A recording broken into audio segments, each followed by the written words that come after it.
There's nothing you can do about the past, but you can do a great deal about your future. You don't have to be the same person you were yesterday. You can make changes in your life, absolutely startling changes, in a fairly short period of time. You can make changes you can't even conceive of now. If you give yourself a chance, your abilities will grow. You have untapped talents and potential that you haven't even reached for yet. And as time goes on, you'll be able to reach deeper and deeper. The first thing you'll know, you'll be able to do things you never thought you could do. You'll be able to handle things you never thought you could handle. You'll have ideas that you've never had before. All of this is sparked by the goal-setting process. When you know what you want, and you want it badly enough, the answers will come to you. I can't tell you why it works. All I know is, it works. Give yourself a chance to become all you can become and to accomplish all you can accomplish. Let me give you a Bible philosophy that teaches how to get whatever you want. Here's what it says: ask. That's it. Ask.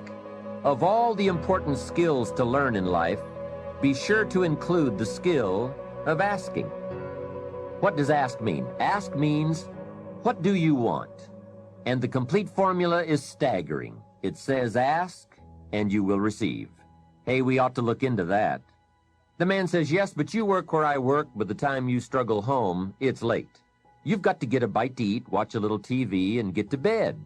You can't sit up half the night and ask. And this guy is behind on his bills. He's a good worker, hard worker, sincere, but you've got to do better than work hard and be sincere all of your life. You'll wind up broke and embarrassed. You've got to be better than a good worker. You've got to be a good asker. Let me give you some key points on this asking and receiving, setting goals, asking of life. Here's part of the philosophy that helped me to change. First, asking starts the receiving process. Asking is like pushing a button, and all this machinery starts working, mental and emotional machinery. I don't even know how it works, but I do know it works. There are a lot of things you don't need to know how they work. Just work them. Some people are always studying the roots. Others are picking the fruit. It all depends on what end of it you want in on. So asking is the beginning of receiving. Second, receiving is not the problem. You don't have to work on receiving. It's automatic. So if receiving is not the problem, what is the problem? It's failing to ask. The man says, I see it now. I got up every day this year and hit it hard, but nowhere in my house is there a list of what I want from my life. Can you see? Good worker, poor asker. Third, receiving is like the ocean. There's plenty, especially in this country. It's like an ocean here. Here, success is not in short supply. It isn't rationed so that when you step up to the window, it's all gone. No. Well, if that's true, what is the problem? Well, the problem is some people go to the ocean with a teaspoon. Have you got the picture? A teaspoon. What I suggest you do in view of the size of the ocean is trade your teaspoon for at least a bucket, and you will look better at the ocean with a bucket. Kids won't make fun of you. Now, here's something else to remember about asking. There are two ways to ask. One is ask with intelligence. It didn't say ask intelligently, but I'm sure it meant that. Don't mumble. You won't get anything by mumbling. Be clear, be specific. Intelligent asking means how high, how long, how much, when, what size, what model, what color. Describe what you want. Define it. Remember, well-defined goals are like magnets. The better you define them, the stronger they pull. And give your goals purpose. Answer both questions. What do I want? That's the object. And the second question, what for? That's purpose. Purpose is stronger than object. What you want is powerful and it will pull. But what you want it for is more powerful. Here's the second way to ask. Ask with faith. Faith is the childish part. It means believe you can get what you want like a child, not an adult. Many adults are too skeptical. They've lost that wonderful childlike faith and trust. Don't let that happen to you. Believe in, have faith in yourself and your goals. And get excited like a child. Childlike enthusiasm. Nothing can beat it. Kids think they can do anything. How exciting. They hate to go to bed at night and can't wait to get up in the morning. Develop that kind of enthusiasm toward your life and your goals. And be curious like a child. Kids can ask 1,000 questions. Just when you think they're finished, they come up with 1,000 more. They'll drive you to the brink. But it's really a virtue. Have plenty of curiosity. Ask questions. That's how you learn. Another fringe benefit of setting goals is what it does for your ability to manage your time effectively. This is no small thing. While we're talking about goals, I'd like to share a few ways your use of time are affected by or influence the achievement of your goals. Have you ever thought that without some very clear written goals, you never even need to consider managing your time? Time essentials come from objectives well defined. Time can't be critical if objectives aren't defined.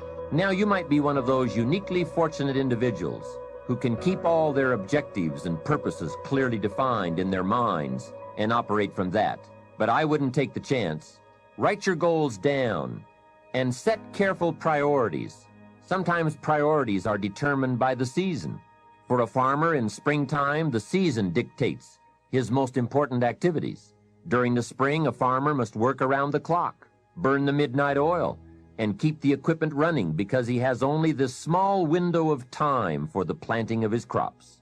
One of the difficulties of living in an industrialized society is the losing of the sense of seasons, when to pour it on, when to ease back, when to take advantage.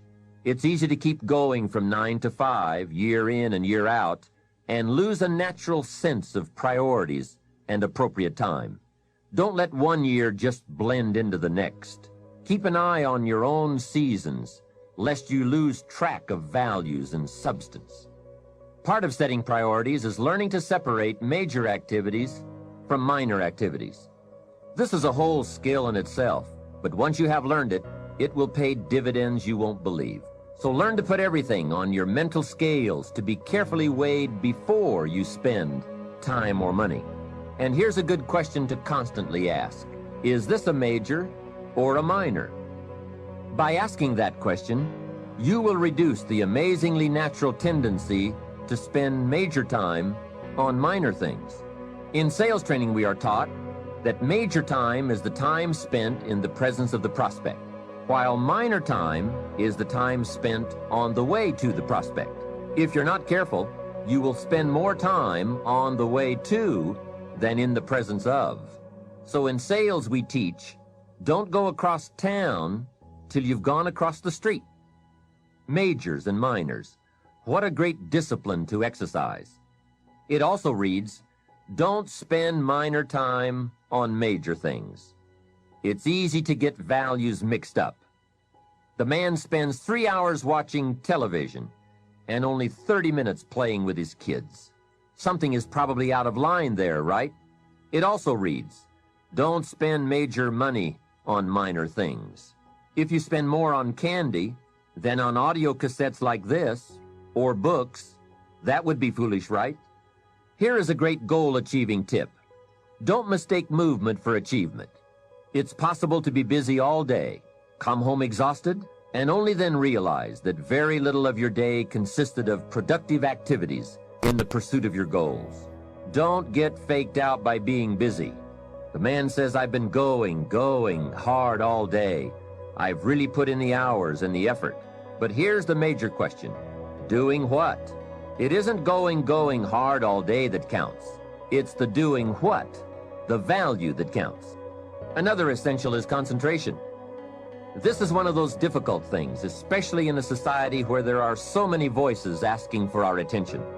The television voices, the radio voices, your family voices, the friends' voices, social voices, business voices, advertising, commercials. Isn't it amazing? You can turn off the television and the commercials keep running. How do you turn them off in your mind? That is the challenge to be mastered. The best use of time comes from putting plenty of value in it, and concentration means you take that challenge seriously. It's called careful investment for maximum results. Concentration. The big sports stars will tell you the cost of not concentrating. Just a little slip of concentration, and they put one by your feet. And there goes first place, and maybe the big money. So writing a letter? Concentrate. Making a call? Having a conversation. Trying to solve a problem? Concentrate. You won't believe the effect this will have on your life.